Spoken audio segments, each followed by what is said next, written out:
I chose to research hypochondria or hypochondriasis for my paper because it's a mental illness that I'm not as familiar with, and it's one of the more common ones amidst older adult and elderly population.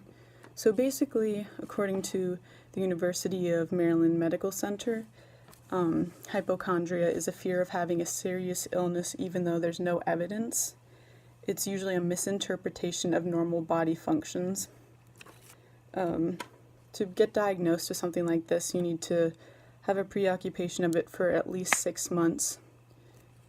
Usually, people with hypochondria are going to be especially concerned with at least one organ system, such as their heart or their lungs or their digestive system. And they usually cannot be reassured by healthcare providers. And if they are, it's only for a few days, because even if they admit that their fears are exaggerated, they're still very convinced that there's something wrong with them and that they have a serious illness. Oftentimes, this is due to the fact that this illness is comorbid with depression, anxiety, and OCD. So this anxiety or depression is getting channeled into just their health, which is causing this fear. Some causes include disturbed perception of their normal sensations, so normal body functions they're taking as something wrong with them.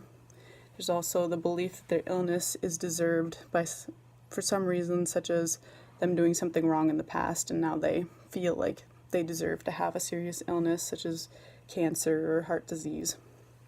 They also might like the benefits of being ill, such as receiving attention if maybe they felt lonely and they wanted attention for themselves.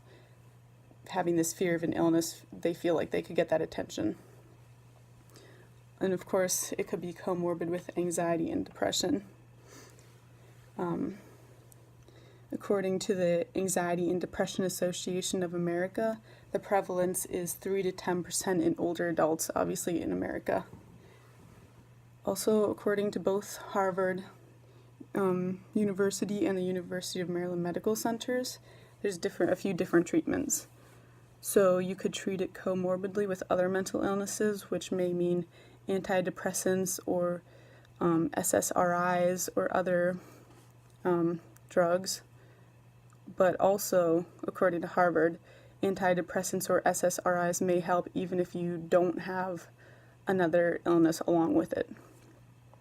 The best treatment options for this would be cognitive behavioral therapy, behavioral management therapy, group therapy, or mindfulness-based therapy, because pretty much it's something that's all in their head and they need to learn how to deal with their anxiety and their fears in a way where they're not completely convincing themselves that they have this illness, so that they can move on with their lives, because when it comes to influencing the aging process, it can be very dire and bad for them because it causes very significant distress, obviously. When you think that you have this serious illness that's going to kill you, that's going to cause great anxiety every single day, which can badly increase the aging process and also cause functional impairment. It also will hurt relationships with others, which can lead to social isolation because you're just so focused on this illness that you have and other people know you don't have it, but you're so convinced that you just let it control your life. So that can definitely lead to social isolation, which can increase that depression and anxiety if they have it, and if they don't, it can cause it.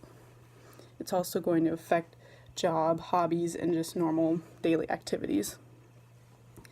According to the ADAA, it can also worsen as age increases, so the older you get, the more likely you may be to getting hypochondria. Also, it's something that can be majorly underdiagnosed, and the elderly and older adults are less likely to get treated and diagnosed by healthcare providers. So, 2 new insights that I had about this is that it's much more prevalent than I thought it was. I mean, up to 10%, that's a lot, and especially since it's so comorbid with other mental illnesses, that just causes way more stress on a person's life, and I just didn't realize that hypochondria was this prevalent.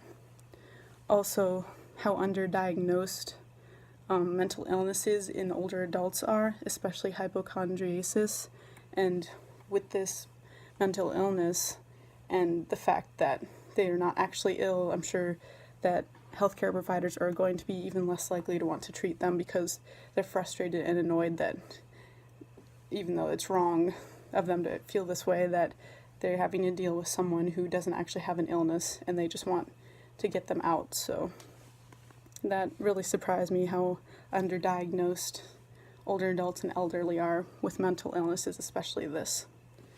So it's definitely an interesting mental illness, but incredibly sad and incredibly harmful to older adults.